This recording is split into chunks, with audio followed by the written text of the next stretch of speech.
calling for each one of us. தேவன் நம் ஒவ்வொருவருக்கும் ஒவ்வொரு அழைப்பை கொடுத்திருக்கிறார். We read in Mark's Gospel chapter 13. Mark சுவிசேஷம் 13ஆம் அதிகாரத்திலே நாம் விவரமாய் வாசிக்கிறோம். If you remember what I said yesterday and day before. நேற்றைய தினத்திலேயும் நேற்றைய முந்தைய தினத்திலேயும் நான் உங்களுக்கு சொன்னது நினைவிருக்கும் என்று நம்புகிறேன். We saw there were two types of Christians. இரண்டு விதமான கிறிஸ்தவர்கள் இருக்கிறார்கள் என்று பார்த்தோம். One who just wanted to go to heaven when they die. ஒரு கூட்டத்தார் மரித்தவுடன் எப்படியாவது பரலோகத்துக்கு போனால் போதும் என்று எண்ணுகிறவர்கள். The other who really want to do something for the Lord on the earth before they go to heaven. இரண்டாவது கூட்டத்தார் பரலோகத்துக்கு போவதற்கு முன்பதாக இந்த பூமியிலே நான் ஆண்டவருக்காக எதையாவது ஒன்றை செய்ய வேண்டும் என்று எண்ணுகிறவர்கள். In order to go to heaven when you die, all you need is to be cleansed in the blood of Jesus Christ. பரலோகத்துக்கு போவதற்கு வேண்டிய தகுதி நீங்கள் செய்ய வேண்டியதெல்லாம் இரத்தத்தினாலே கழுவப்பட்டிருந்தால் போதும். But in order to live on the earth, you need something more than that. ஆனால் இந்த பூமியிலே நீங்கள் நல்ல வாழ்க்கை வாழ்வதற்கு அதை காட்டிலும் அதிகமான ஒன்று தேவை. You need to be baptized in the Holy Spirit and fire. நீங்கள் பரிசுத்த ஆவியினாலும் அக்கினியினாலும் அபிஷேகம் பெற்றிருக்க வேண்டும். You don't need to be baptized in the Holy Spirit and fire in order to go to heaven. பரலோகத்துக்கு போவதற்காக உங்களுக்கு அபிஷேகம் தேவையில்லை. You only need the cleansing of the blood of Jesus from all your sins. உங்களுடைய எல்லா பாவங்களிலிருந்தும் இயேசுவின் இரத்தத்தினாலே கழுவப்பட்டிருந்தால் மாத்திரம் போதும் நீங்கள் பரலோகத்துக்கு போய் விடலாம். That is why many people do not earnestly seek for the baptism in fire. ஆகவே தான் अनेகர் உண்மையாக பரிசுத்தாவின் அக்கினியின் அபிஷேகத்துக்காக தேவனை தேடுவதில்லை. Well, I'm going to heaven, what more do I need? நான் தான் பரலோகத்துக்கு போகிறேனே, எனக்கு வேற என்ன வேண்டும்? The blood of Jesus has cleansed my heart. இயேசுவின் இரத்தம் என் இதயத்தை கழுவி இருக்கிறது. Those are the selfish Christians who think of the minimum for God and maximum for themselves. அதிகபட்சம் எங்களுக்காகவும் எனக்காகவும் குறைந்தபட்சம் தேவனுக்காகவும் என்று எண்ணுகிற இந்த அரைகுறை கிறிஸ்தவர்கள். Let me repeat, I'm not saying they won't go to heaven. அவர்கள் பரலோகத்துக்கு போக மாட்டார்கள் என்று நான் சொல்லவில்லை. But I do say they'll have a lot of regret for all eternity in heaven. ஆனால் அவர்கள் நித்தியத்திலே இருக்கும் பொழுது கண்டிப்பாக மிகுந்த வருத்தத்தோடு இருப்பார்கள் என்று சொல்லுகிறேன். And I'm trying to save you from having that regret when you go to heaven for all eternity. நீங்கள் பரலோகத்துக்கு போகும்பொழுது நித்தியமாக உங்களுக்கு வருத்தம் இருக்க கூடாது என்பதற்காக உங்களுக்கு சொல்லுகிறேன். If I only wanted to go to heaven when I died, I would not have sought God for the baptism in the Holy Spirit and fire. பரலோகத்துக்கு மட்டும் நான் போக வேண்டும் என்பது என்னுடைய நோக்கமாய் இருக்குமேயானால் பரிசுத்தாவினாலும் அக்கினியினாலும் உள்ள அபிஷேகத்தை நான் தேடி இருக்க மாட்டேன். And I would not continuously seek God for the power of His Holy Spirit every day. ஒவ்வொரு நாளும் பரிசுத்தாவின் வல்லமைக்காக நான் தேவனை தேடி இருந்திருக்க மாட்டேன். There is no need to pray and fast if you want to go to heaven when you die. நீங்கள் மரித்தால் பரலோகத்துக்கு மட்டும் போனால் போதும் என்று எண்ணுவீர்களானால் நீங்கள் உபவாசித்து ஜெபிப்பதற்கு தேவையில்லை. That is why most believers do not fast and pray. ஆகவே தான் अनेक விசுவாசிகள் உபவாசித்து ஜெபிப்பதில்லை. But if you want to count for God on the earth, you have to fast and pray. ஆனால் இந்த பூமியிலே நான் தேவனுக்காக வாழ வேண்டும் என்று நீங்கள் சொல்வீர்களானால் நீங்கள் உபவாசித்து ஜெபிக்கிறவர்களாக இருக்க வேண்டும். You have to be a wholehearted radical disciple of Jesus. நீங்கள் முழு இதயமுடைய அர்ப்பணித்த இயேசு கிறிஸ்துவின் தீவிரமான ஒரு சீஷனாய் இருக்க வேண்டும். And that's what we saw in the time of Noah. That Jesus warned about Noah and he warned about Lot. இயேசு கிறிஸ்து நோவாவை குறித்தும் லோத்தை குறித்தும் சொல்லி எச்சரித்தார் கடைசி நாட்களை குறித்து. And we saw yesterday about Elijah and Obadiah. நேற்றைய தினத்திலே எலியாவை குறித்தும் ஒபதியாவை குறித்தும் பார்த்தோம். Two completely different types of believers. இரண்டு முற்றிலும் வித்தியாசப்பட்டதான கிறிஸ்தவர்கள். Both claim to fear God. இருவருமே தேவனுக்கு பயப்படுகிறேன் என்று சொல்றாங்க. But only one of them could bring fire down from heaven. ஆனால் ஒருவன் மட்டுமே வானத்திலிருந்து அக்கினியை கொண்டு வர முடிந்தது. The other was seeking a comfortable job in Ahab's palace. இன்னொருவன் ஆகாபுடைய அரண்மனையிலே ஒரு சொகுசான வேலையை தேடிக் கொண்டிருந்தான். Maybe Obadiah is in heaven. I don't Obadiah know. இன்றைக்கு ஒருவேளை பரலோகத்தில் இருக்கலாம், எனக்கு தெரியாது. But I தெரியாது. am sure he feels sorry that he did not stand for God like Elijah. ஆனால் எலியாவை போல தான் தேவனுக்காக நிற்கவில்லை என்பதை குறித்து இப்பொழுது வருத்தப்பட்டுக் கொண்டிருப்பான் என்று தான் எண்ணுகிறேன். Elijah's master was God. Obadiah's master was Ahab. எலியாவின் தேவன், எலியாவினுடைய எஜமான் தேவன், ஆனால் ஒபதியாவினுடைய எஜமான் Ahab. So today also we want to see a contrast that we see between two types of believers. இன்றைக்கும் கூட இரண்டு கூட்டத்தாராக இரண்டு விதமான விசுவாசிகளுடைய வேறுபாட்டை குறித்து பார்க்க போகிறோம். And before I come to that, I want to read a verse from Mark chapter 13. அதற்கு போவதற்கு முன்பதாக மார்க்கு சுவிசேஷம் 13ஆம் அதிகாரத்திலே உங்களுக்கு ஒரு வசனத்தை வாசித்து காண்பிக்க Jesus விரும்புகிறேன். spoke about the last days. இங்கேயும் கூட கடைசி நாட்களை குறித்து இயேசு பேசி இருக்கிறார். And he said about the many things that will happen before his coming. அவருடைய வருகைக்கு முன்பதாக अनेक காரியங்கள் நடக்கும் என்று சொல்லி இருக்கிறார். And then he went on to say பிறகு அவர் சொல்கிறார் that verse 33 33ஆம் வசனம் and 34. 34ஆம் வசனம். Take heed, keep on the alert, for you do not know when the appointed time is. அக்காலத்தை நீங்கள் அறியாதபடியால் எச்சரிக்கையாயிருங்கள், விழித்திருந்து ஜெபம் பண்ணுங்கள். He said this is like a man going away on a long journey. ஒரு மனுஷன் தன் வீட்டை விட்டு புறதேசத்துக்கு பிரயாணம் போக இருக்கிறதை போல இருக்கிறான். That is Jesus going on a long journey before he comes back. இயேசுவை குறித்து தான் இங்கே சொல்லப்பட்டிருக்கிறது. அவர் மீண்டுமாய் வருவதற்கு முன்பதாக நீண்ட ஒரு பிரயாணத்துக்கு போயிருக்கிறார். You know, the whole chapter is talking about his second coming. இந்த முழு அதிகாரமும் அவருடைய இரண்டாம் வருகை குறித்து பேசுகிறது. And that is, he's concluding with this. இந்த காரியத்தை சொல்லி அவர் இந்த அதிகாரத்தை So முடிக்கிறார். it's like a man going on a long journey and then coming back. ஒரு மனிதன் நீண்ட பிரயாணத்திலே போகிறான், பிறகு அவன் திரும்பி வருகிறான். And he leaves his house. அவன் தன் வீட்டை விட்டு போகிறான். That house is the church. அந்த வீடுதான் சபை. And in that house he has put his servants in charge. அந்த வீட்டிலே தன்னுடைய ஊழியக்காரர்களை பொறுப்பை கொடுத்து விட்டு போகிறான். He has put his servants in charge of his house, the church. சபை என்கிறதான தம்முடைய வீட்டிற்கு பொறுப்பாக அவர் ஊழியக்காரரை நியமித்து விட்டு செல்கிறார். Each servant, it says here, he has given a particular task to do. ஒவ்வொரு வேலைக்காரனுக்கும் ஒவ்வொரு வேலையை அவர் நியமித்து இருக்கிறார். He has appointed somebody as an apostle, ஒரு சிலரை அப்போஸ்தலராக நியமித்திருக்கிறார், somebody as a prophet, ஒரு சிலரை தீர்க்கதரிசியாக, somebody as an evangelist, ஒரு சிலரை சுவிசேஷகராக, somebody as a shepherd or pastor, ஒரு சிலரை போதகராக அல்லது மேய்ப்பராக, somebody as a teacher, ஒரு சிலரை போதிக்கிறவர்களாக, and somebody as a help, சிலரை உதவிக்காரராக, somebody with the gift of healing, சிலரை குணமாக்கும் வரங்களை somebody உடையவர்களாக, with the gift of miracles, சிலருக்கு அற்புதம் செய்யும் வரங்களை கொடுத்து, somebody with the word of wisdom, சிலருக்கு ஞானத்தை போதிக்கும் வரத்தை கொடுத்து, somebody with the gift of administration, சிலருக்கு மேலாண்மை வரத்தை கொடுத்து, and somebody with the gift of hospitality to help சிலருக்கு other people, மற்ற மக்களுக்கு உபசாரம் செய்யும்படியாக உபசரிப்பு செய்யும்படியான வரத்தையும் கொடுத்திருக்கிறார். and some rich people with the gift of giving money to do God's work in the church. தேவனுடைய ஊழியம் செய்யப்படுவதற்கு பணத்தை கொடுப்பதற்காக சில பணக்காரர்களையும் அவர் வைத்திருக்கிறார். These are all gifts of the Spirit. இவைகள் எல்லாம் ஆவிக்குரிய வரங்கள். Mentioned in Romans chapter 12, ரோமர் 12ஆம் அதிகாரத்திலே, 1 Corinthians chapter 12, 1 கொரிந்தியர் 12ஆம் அதிகாரத்திலே, and Ephesians chapter 4. எபேசியர் 4ஆம் அதிகாரங்களிலே சொல்லப்பட்டிருக்கிறது. So each person has been given a particular task. ஆகவே ஒவ்வொரு மனிதனுக்கும் ஒவ்வொரு வேலை நியமிக்கப்பட்டிருக்கிறது. And then he specifies one particular task which is very important. அதற்கு மேலாக மிகவும் முக்கியமான ஒரு வேலையை அவர் இங்கே குறிப்பிட்டிருக்கிறார். Yeah, these are all tasks I just mentioned. இப்பொழுது நான் சொன்ன எல்லா காரியங்களுமே ஒவ்வொரு வேலைதான். But then Jesus mentions there is to be a doorkeeper. அதற்கு பிறகு இங்கே குறிப்பிட்டு சொல்லுகிறார், ஒரு காவல் காக்கிறவன் இருக்க வேண்டும். He has commanded especially the doorkeeper to be on the alert. அவர் குறிப்பிட்டு காவல் காக்கிறவனை விழித்திருக்கும்படிக்கு சொல்லி இருக்கிறார். And especially to the doorkeeper he is saying, அந்த விழித்திருக்கிற காவல்காரனுக்கு சொல்லுகிறார், be on the alert, verse 35. 35ஆம் வசனத்திலே, நீங்களும் விழித்திருங்கள். For you do not know when the master is coming. எஜமான் எப்பொழுது வருவார் என்று நீங்கள் அறியாமல் Could be இருக்கிறீர்கள். any time, evening, midnight, cock crowing, or in the morning. சாயங்காலத்திலோ நடுராத்திரியிலோ சேவல் கூவும் நேரத்திலோ காலையிலோ அவர் வருவார். Or he may come suddenly and you'll find you as a doorkeeper fast asleep. அல்லது நினையாத வேளையிலே அவர் வருவார், அப்பொழுது உங்களை தூங்குகிறவர்களாக And கண்டுபிடிப்பார். what I say to you, the doorkeeper, I'm saying to everybody, be on the alert. ஆகவே நான் நீங்கள் எல்லாரும் விழித்திருங்கள் என்று எல்லாருக்கும் சொல்லுகிறேன் என்று சொல்கிறார். Just like I'm telling you, the doorkeeper. நான் காவல்காரரை உங்களுக்கு சொல்லுகிறது போல எல்லாருக்கும் சொல்லுகிறேன் என்று சொல்கிறார். So the Lord spoke about the church having a doorkeeper. ஆகவே சபைக்கு ஒரு காவல் காக்கிறவன் இருக்க வேண்டும் என்று போதிக்கிறார். And he spoke of the danger of the doorkeeper going to sleep. இந்த காவல் காக்கிறவன் தூங்கி விடுவான் என்ற அபாயத்தையும் அவர் சுட்டி காண்பிக்கிறார். Or of the church having no doorkeeper. அல்லது காவல்காரனை இல்லாத ஒரு சபையையும் கூட அவர் குறிப்பிடுகிறார். Now what does the doorkeeper do? இந்த காவல் காக்கிறவன் என்ன செய்கிறான்? Let's turn to John's Gospel in chapter 10. யோவான் என்ற சுவிசேஷம் 10ஆம் அதிகாரம். John's Gospel chapter 10. யோவான் என்ற சுவிசேஷம் 10ஆம் அதிகாரம். It says here, verse 2. 2ஆம் வசனம். He who enters by the door is a shepherd of the sheep. வாசல் வழியாய் பிரவேசிக்கிறவனோ ஆடுகளின் மேய்ப்பனாய் To இருக்கிறான். him the doorkeeper opens, and the sheep hear his voice, and he calls his own sheep by name and leads them out.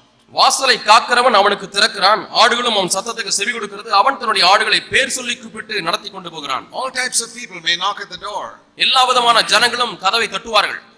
but the doorkeeper is very careful. He opens only for the shepherds. ஆனால் அந்த காவல் காக்கிறவன் மேய்ப்பர்களை மட்டும் உள்ளே அனுமதிப்பதற்கு ஜாக்கிரதையா He இருக்கிறான். sees, is that the voice of a shepherd?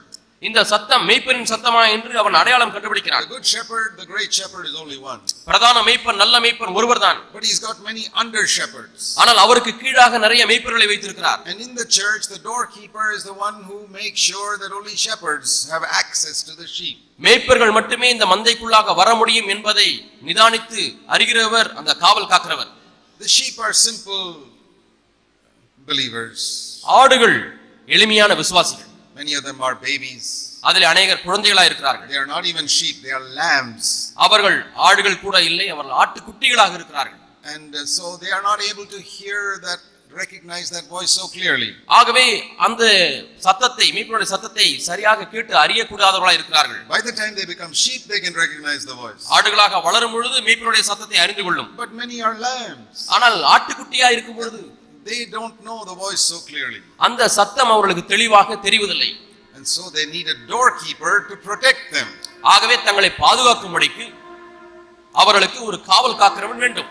If the doorkeeper does not protect them, வாசல் காக்கிறவன் அவர்களை பாதுகாக்காவிட்டால் then the sheep will be destroyed by the wolves. அந்த ஆடுகள் ஓநாயினால் பீறி போடப்படும். So Jesus spoke here of the danger of wolves coming in. ஆகவே இங்கே ஓநாய்கள் உள்ளே வந்து விடும் என்ற அபாயத்தையும் இயேசு சொல்கிறார். He speaks in verse 12 about the wolf coming. 12ஆம் வசனத்திலே ஓநாய் வருகிறதை குறித்து சொல்கிறார். Verse 12. 12ஆம் வசனம். The one who is a hireling and not a shepherd, who is not the owner of the sheep, beholds the wolf coming and he leaves the sheep and runs away. மேய்ப்பனாய் இராதவனும் ஆடுகள் தனக்கு சொந்தமல்லாதவனுமான கூலியாள் ஓநாய் வருகிறதை கண்டு ஆடுகளை விட்டு ஓடி போகிறான். And the wolf snatches them and scatters them. அப்பொழுது ஓநாய் ஆடுகளை பீறி அவைகளை சிதறடிக்கும். So Jesus spoke about shepherds and hirelings. ஆகவே இயேசு மேய்ப்பர்களை குறித்தும் கூலி ஆளை குறித்தும் இங்கே பேசுகிறார். The shepherd is the one who owns the sheep. மேய்ப்பன் ஆடுகளை தனக்கு சொந்தம் என்று கருதுகிறான். These are my sheep.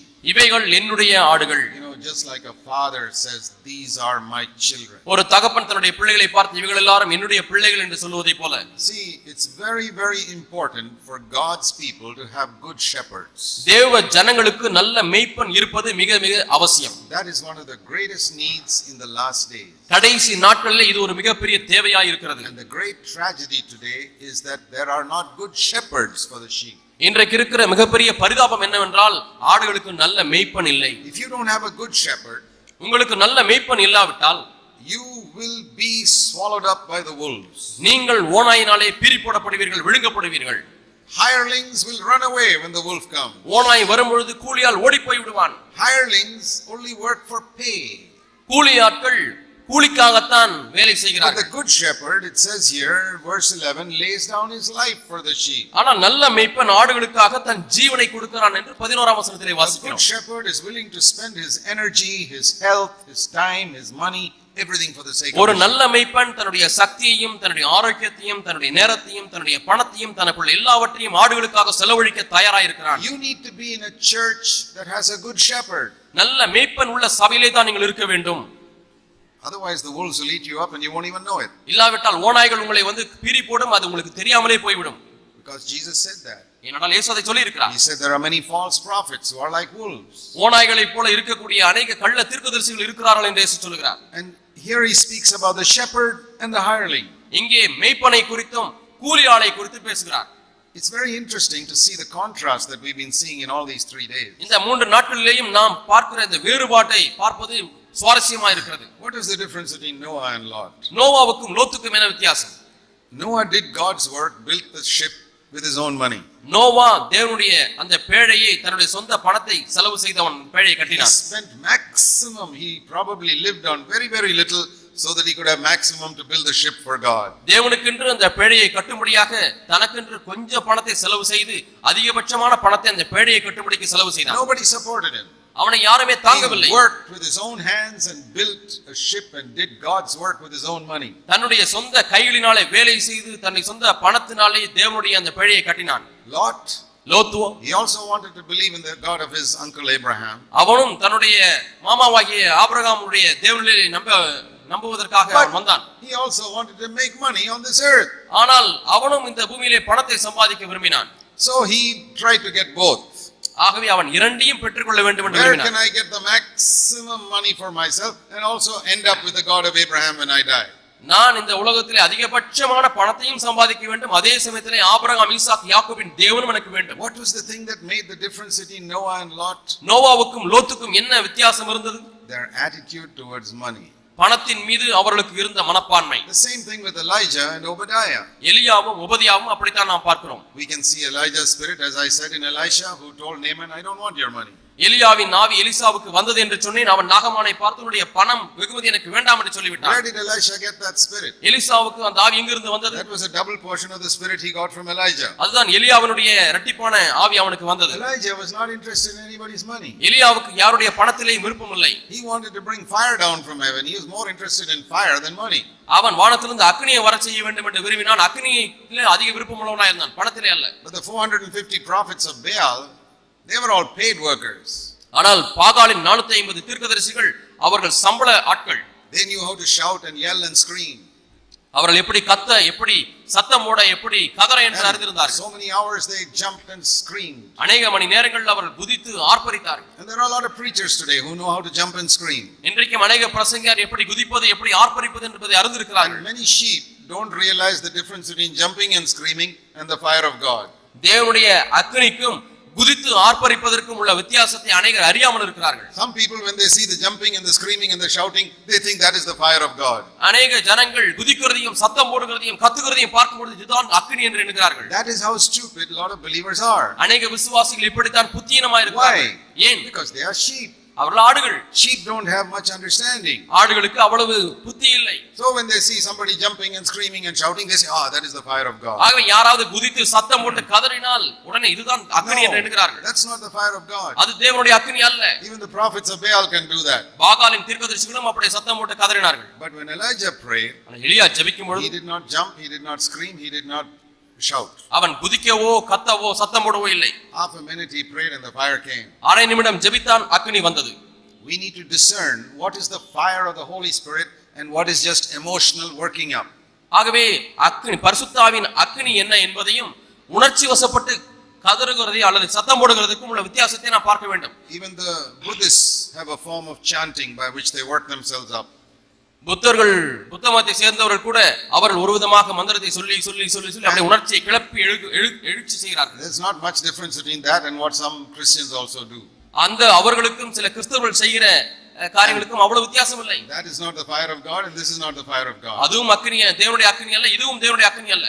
So what is the difference between Elijah and Obadiah? ஆகவே எலியாவுக்கும் ஒபதியாவுக்கும் என்ன வித்தியாசம் இருந்தது? Obadiah also wanted to fear God, but he wanted to keep his job in Ahab's palace. ஒபதியாவும் கர்த்தருக்கு பயப்பட வேண்டும் என்று விரும்பினான். ஆனால் அதே சமயத்திலே ஆகாபுடைய அரண்மனையிலே மேனேஜர் வேலையை தக்க வைத்துக் கொண்டான். And if he has to make little compromises and all there, he is willing to do it because he gets a good salary. அங்கே ஒரு சில காரியங்களிலே கொஞ்சம் பொய் பேச வேண்டும் அல்லது ஒத்து போக வேண்டும் என்று சொன்னால் எப்படியாவது சம்பளம் கிடைத்தால் பரவாயில்லை என்று சொல்லி அதையும் செய்தான். But he would help God's prophets and give them food and accommodation and all that. ஆனால் அதே சமயத்திலே தேவனுடைய தீர்க்கதரிசிகளுக்கு ஆகாரம் கொடுத்தான், அவர்களுக்கு தங்குவதற்கு அறை கொடுத்தான், பணத்தை செலவு செய்தான். What was the difference between Elijah and Obadiah? எலியாவுக்கும் ஒபதியாவுக்கும் என்ன வித்தியாசம்? Their attitude to money. பணத்தின் மீது அவர்களுக்கு இருந்த மனோபாவம். What is the difference between Noah and Lot?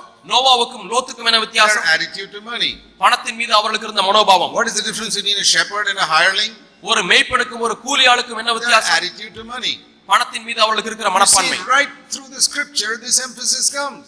வேதத்தின் முழுவதுமாய் நாம் இந்த முக்கியத்துவத்தை பார்க்கிறோம், வலியுறுத்தப்படுகிறதை பார்க்கிறோம்.